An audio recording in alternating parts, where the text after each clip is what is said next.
everyone, it's Julia with My Angels Have Got This. Happy New Year to everyone. Sending you all my love and blessings for the new year. For those of you that are doing the course, I'm so proud of you. Keep up the good work, right? We're almost there. For those of you that haven't subscribed to the channel yet, please do. By subscribing to the channel, you're notified when I upload new videos, your daily spiritual messages, the lessons to find your perfect match. And after we finish these lessons, they're all for free, you guys, on this channel. I'll be teaching you guys how to read tarot cards. So if you want to be part of that, please subscribe to the channel, okay? Also make sure that if you know somebody who is going through a hard time in a relationship, is trying to find their perfect person, is heartbroken, whatever, please share these videos with them. Turn them on to My Angels Have Got This, please. It's free, right? And it's a way to show somebody some love and do some good in this universe for somebody who really needs it. All right? With that being said, we are going today to lesson 22. What are we going to talk about? Sex. So, what do you choose? Sex to keep your relationship alive, or a relationship in order to have sex? Is this really a dilemma for you? I honestly believe that each and every one of us has the answer deeply rooted in our psyche. Maybe so deeply that we never looked at it before. Sex is what makes the difference between an erotic relationship from all other relationships, right? And it's that sexual energy that brings a couple closer together. Sex is joining our soul with our partner's soul. Through our souls, we travel together in our own world, internalizing our inner feelings. So, if we look at it, sex is this and a lot more, right? It's a complete language of communication. It's the boundary between love and desire. Having lots of sex doesn't necessarily mean you have a great sex life. How can you develop your sex life? How can you enhance the quality and the enjoyment of sex? Okay, well, let's talk about it. First of all, it's important to cast aside all the taboos, right? The stereotypes, the lack of sex education, and our personal traumas. Two, it's also vital to invest in things that inspire and enhance our sexual drive. Fantasies, body language, playfulness, right? And next, we have to nurture curiosity, mystery, and attraction.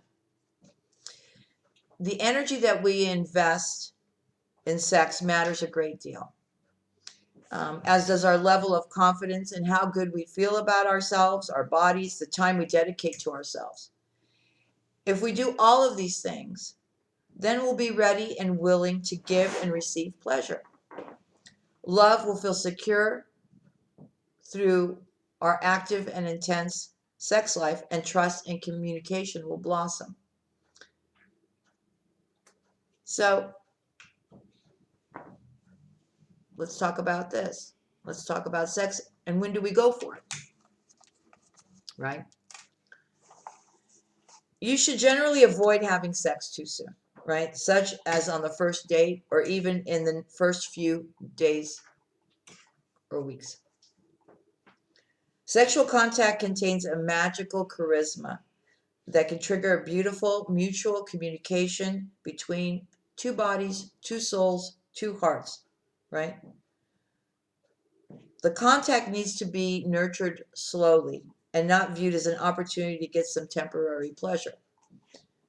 Sexual contact is an amazing weapon that can turn against you if you don't treat it with respect and with care.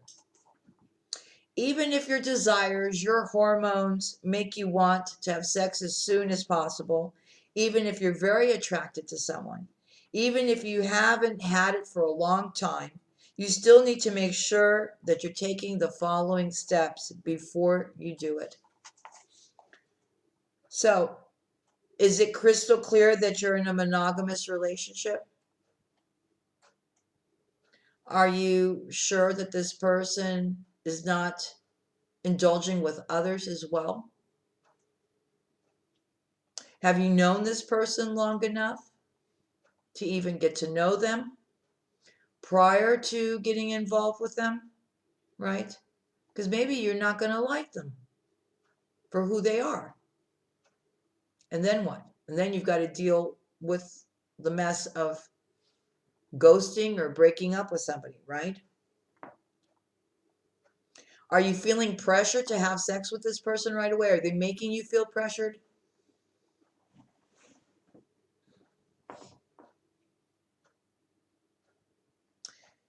Have you made it crystal clear between the two of you, let's say, right? That this is a monogamous relationship and that you can trust each other in that way? Let's talk about something else. You'll know right away whether the other person is into you and ready to have a relationship. Don't waste time with someone who plays games with you, doesn't want to commit, or doesn't show you genuine interest. No, no, no. Don't compare past sexual partners with your current one. When you spread disappointment and misery, you become a bitter person. Okay? No matter how jaded you are as a result of your previous relationships, make sure you don't bring it up with your new partner, right? You can't truly welcome something new and better if you're still dwelling on how you suffered in the past. Don't bring up your ex-partners with your new one. It's really important, because especially when it comes to that's something very intimate between two people. Even if you make reference to a past sexual relationship, it often tends to bring a lot of paranoia, right, and insecurity, um, and making the road to a happy relationship and marriage very difficult. Okay, and really, how ready are we to be with a new partner? If we keep referring to our old relationships, we're not, right? And then we've talked about that in previous lessons about letting that go. Another thing that's really important is to be in sync, right? An ideal relationship with two partners is when two partners are in sync with one another. Nurturing, developing the relationship, right, as it gets to a level of maturity, okay, where having intimacy creates a bond and unity between two partners. This might mean waiting a few weeks, a month, or even longer. If your partner insists on having it before you're ready, tell them it's important to spend time getting into total synchronicity before that becomes part of your relationship. If somebody doesn't want to wait for you, then that's a red flag right there, right? All right. So, let's talk about your assignment. Okay. So, have you explored your fantasies, the things that you want to try? If you're not in a relationship, you might think you're not allowed to explore those fantasies, but being single actually is your greatest advantage. So I want you to write down 3 of your biggest fantasies and analyze these fantasies in detail. Broaden your horizons by thinking about 3 aspects of sex you want to know more about, or 3 new things you want to try. It could be trying doing it in a new place or anything else, okay? So these 6 fantasies and aspects now make up your magic erotic list. Congratulations. You can always come back to the list, right, and add new things that you think of. And don't worry, it's like riding a bicycle, right? Once you've done it, you'll always know how. So that's what I've got for you today. I hope you enjoyed this lesson. Click on the thumbs up for me. Leave me your comments down below. It's so important for the channel and for the video, so the video can get out there to many. And I will see you tomorrow for lesson 23. We're almost done. We really are. Anyways, sending you my love and kisses. and keep up the good work.